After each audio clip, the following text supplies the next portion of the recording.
Jaya Radha Madhava Punya Bihari.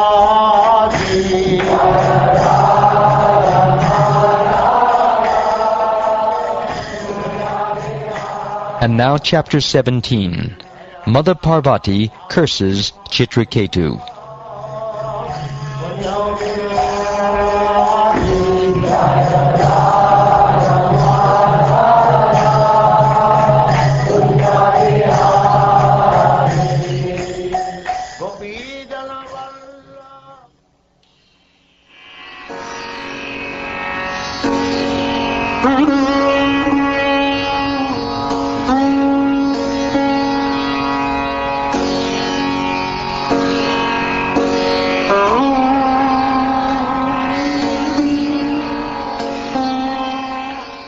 Srila Shukdev Goswami said, after offering obeisances to the direction from which Ananta, the Supreme Personality of Godhead, had disappeared, Citraketu began traveling in outer space as the head of the Vidyadharas. Being praised by great sages and saints, and by the inhabitants of Siddhaloka and Sadhanaloka, Citraketu, the most powerful mystic yogi, wandered about, enjoying life for millions of years. With bodily strength and senses free from deterioration, he traveled within the valleys of Sumeru mountain, which is the place of perfection for various kinds of mystic power. In those valleys he enjoyed life with the women of Vidyadhara Loka by chanting the glories of the Supreme Lord Hari. One time, while King Citraketu was traveling in outer space on a brilliantly effulgent airplane given to him by Lord Vishnu, he saw Lord Shiva surrounded by Siddhas and Chadanas. Lord Shiva was sitting in an assembly of great saintly persons and embracing Parvati on his lap with his arm. Citraketu laughed loudly and spoke within the hearing of Parvati. Citraketu said, Lord Shiva, the spiritual master of the general populace, is the best of all living entities who have accepted material bodies. He enunciates the system of religion. Yet how wonderful it is that he is embracing his wife, Parvati, in the midst of an assembly of great saintly persons. Lord Shiva, whose hair is matted on his head, has certainly undergone great austerities and penances. Indeed, he is the president in the assembly of strict followers of Vedic principles. Nonetheless, he is seated with his wife on his lap in the midst of saintly persons and is embracing her as if he were a shameless, ordinary human being. Ordinary conditioned persons generally embrace their wives and enjoy their company in solitary places. How wonderful it is that Lord Mahadev, although a great master he is embracing his wife openly, saints.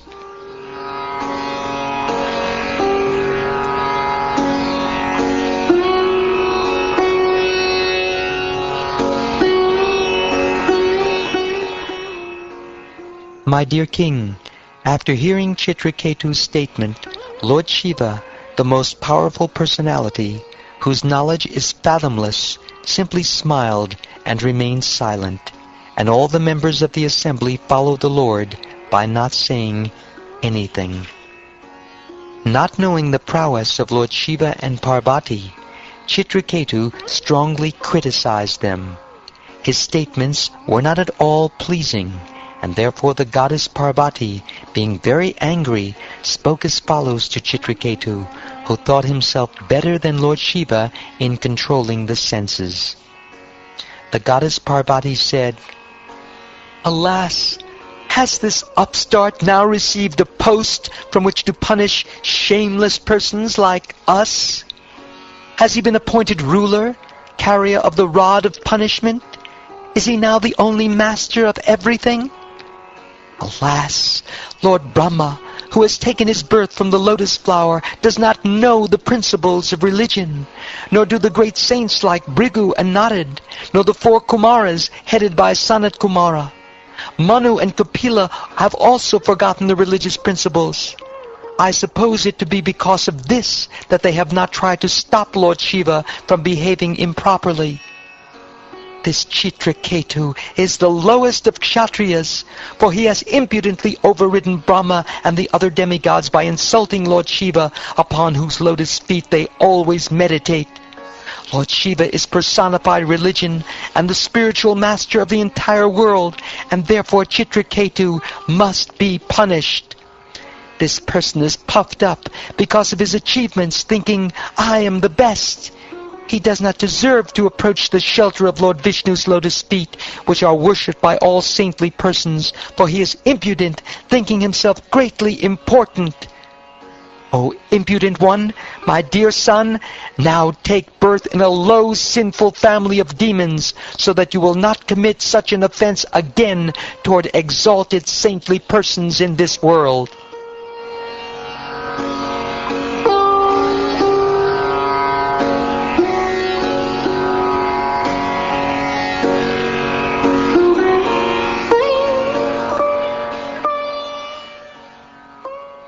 My dear King Pariksit, when Citraketu was cursed by Parvati, he descended from his airplane, bowed before her with great humility, and pleased her completely.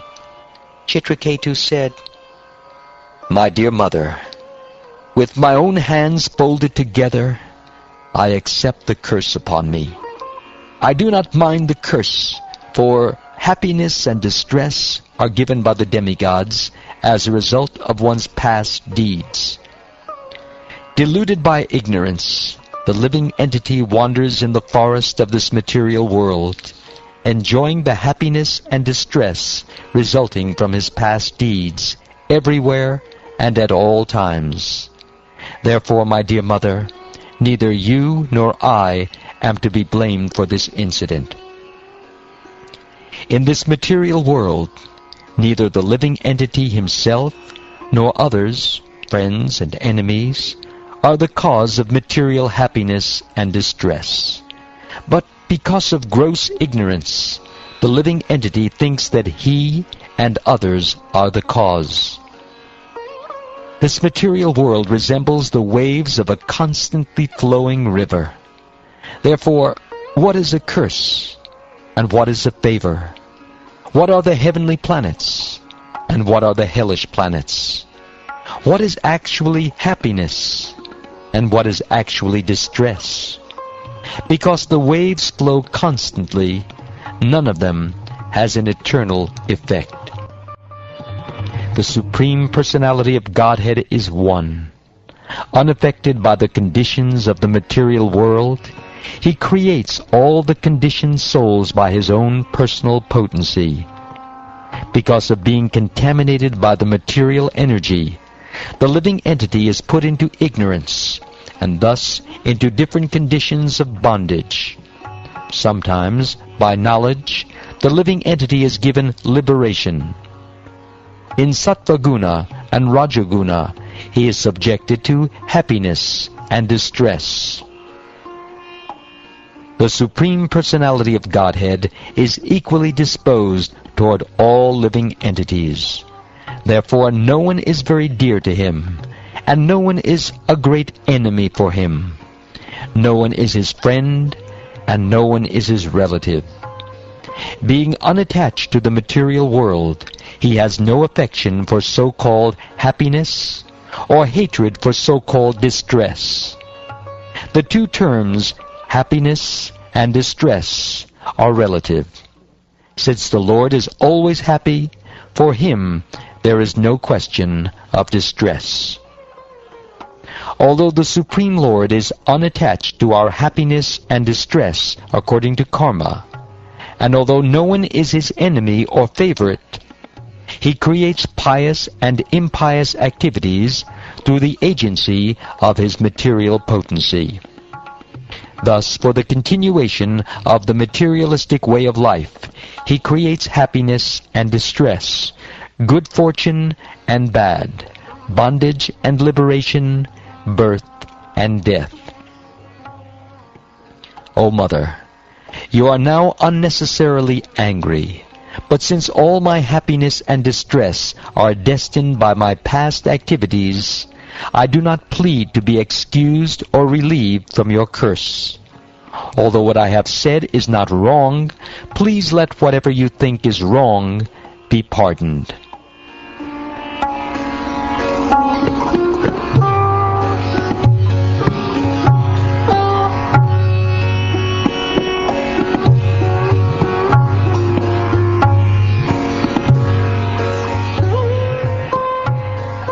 O King Pariksit, subduer of the enemy, after Citraketu satisfied Lord Shiva and his wife Parvati, he boarded his airplane and left as they looked on.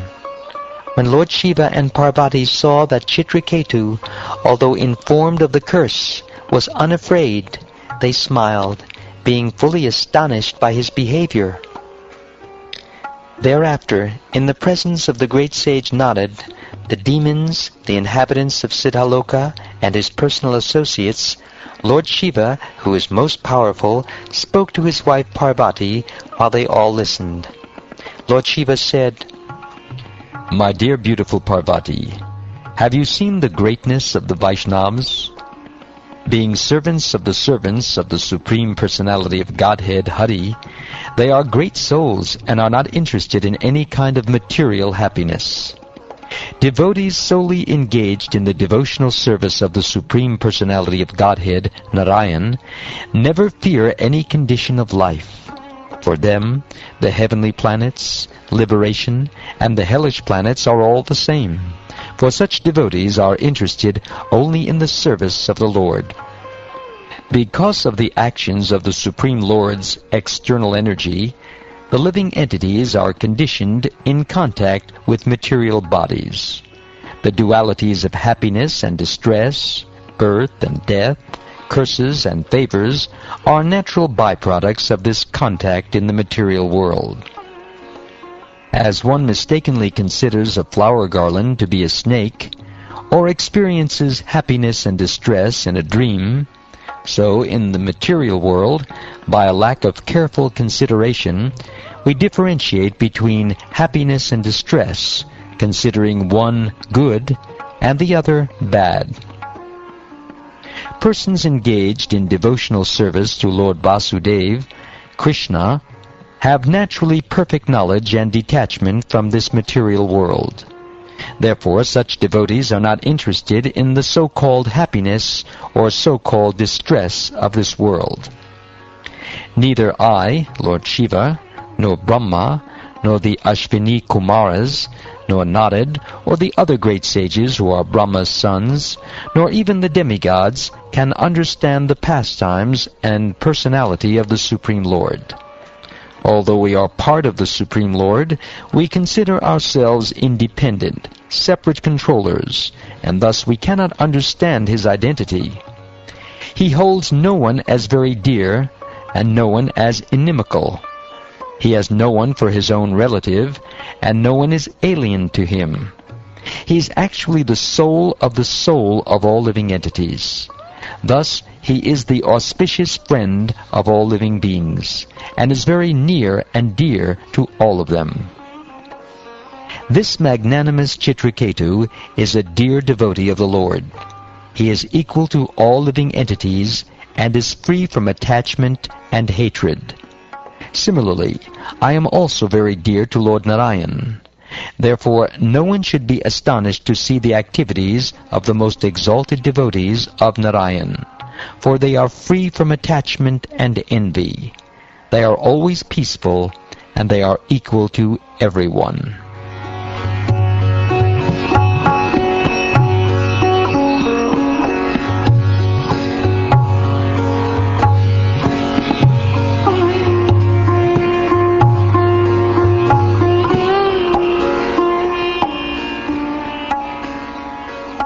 O King, after hearing this speech by her husband, the demigoddess, Uma, the wife of Lord Shiva, gave up her astonishment at the behavior of King Citraketu and became steady in intelligence. The great devotee Citraketu was so powerful that he was quite competent to curse Mother Parvati in retaliation, but instead of doing so, he very humbly accepted the curse and bowed his head before Lord Shiva and his wife. This is very much to be appreciated as the standard behavior of a Vaishnava. Being cursed by Mother Durga, that same Citraketu accepted birth in a demoniac species of life. Although still fully equipped with transcendental knowledge and practical application of that knowledge in life, he appeared as a demon at the fire sacrifice performed by Tvashta, and thus he became famous as Vritrasura. My dear King Parikshit, you inquired from me how Vritrasura, a great devotee, took birth in a demoniac family. Thus I have tried to explain to you everything about this. Citraketu was a great devotee or Mahatma. If one hears this history of Citraketu from a pure devotee, the listener also is freed from the conditional life of material existence. One who rises from bed early in the morning and recites this history of Citraketu, controlling his words and mind, and remembering the Supreme Personality of Godhead, will return home, back to Godhead, without difficulty.